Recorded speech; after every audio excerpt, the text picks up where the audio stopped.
This video covers programmable controller replacement for the SlimRack slide-out system.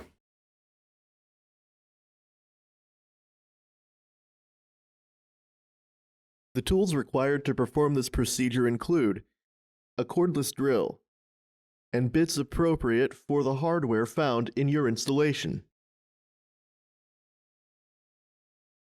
Begin by swapping the harnesses from the original controller to its replacement, beginning with the touchpad harness, then the motor 1 harness, the motor 2 harness, and finally the power harness.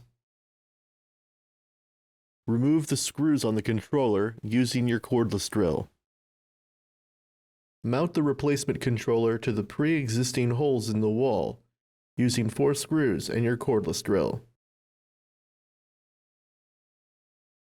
Replacing a controller requires that the extend and retract stops are set from the touchpad.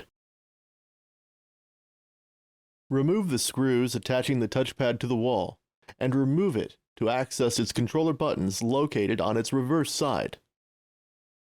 Press and hold the Set Stops Clear Fault button on the back of the touchpad for 5 seconds.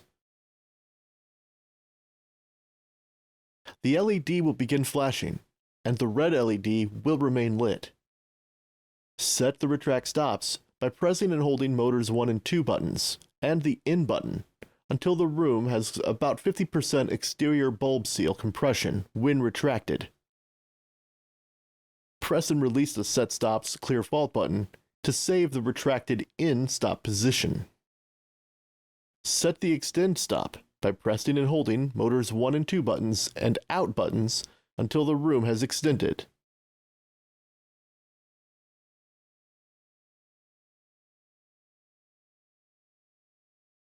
Press and release the Set Stops and Clear Fault button to save the extend out stop position.